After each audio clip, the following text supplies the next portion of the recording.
విజయోత్సవ ర్యాలీని తలపించిన నిడదవోలు నియోజకవర్గ జనసేన తెలుగుదేశం భారతీయ జనతా పార్టీల ఉమ్మడి ఎమ్మెల్యే అభ్యర్థి కందుల దుర్గేష్ నామినేషన్ ర్యాలీ నిడదవోలు నియోజకవర్గం జనసేన తెలుగుదేశం భారతీయ జనతా పార్టీల ఉమ్మడి ఎమ్మెల్యే అభ్యర్థి కందుల దుర్గేష్ భారీ జనసందోహంతో కోట సత్యమ్మ అమ్మవారి ఆలయం వద్ద గల జనసేన పార్టీ కార్యాలయం వద్ద నుండి ర్యాలీగా బయలుదేరి స్థానిక ఎంఆర్ఓ కార్యాలయం వరకు ఎన్నికల రిటర్నింగ్ అధికారి కార్యాలయంలో కందుల దుర్గేష్ నామినేషన్ దాఖలు చేశారు. ఈ నామినేషన్ కార్యక్రమంలో Rajamahendravaram parliament TDP incharge Jawahar, Nidadavolu నియోజకవర్గ టీడీపీ ఇన్ఛార్జ్ బూరుగుపల్లి శేషారావు, తెలుగుదేశం జనసేన నియోజకవర్గ సమన్వయకర్త బీవీఎస్ఎన్ ప్రసాద్, రాజమహేంద్రవరం సిటీ నియోజకవర్గ ఇన్ఛార్జ్ అతి సత్యనారాయణ, ప్రముఖ ఆర్థోపెడిక్ వైద్యులు డివి కృష్ణారావు భారీ సంఖ్యలో హాజరై నిడదవోలు నియోజకవర్గ జనసేన తెలుగుదేశం భారతీయ జనతా పార్టీ నాయకులు, కార్యకర్తలు, వీర మహిళలు.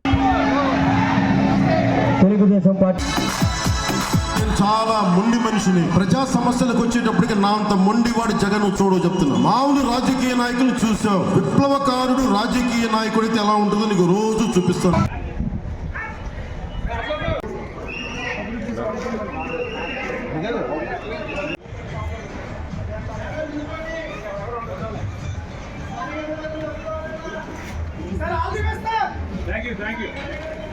All the best, sir.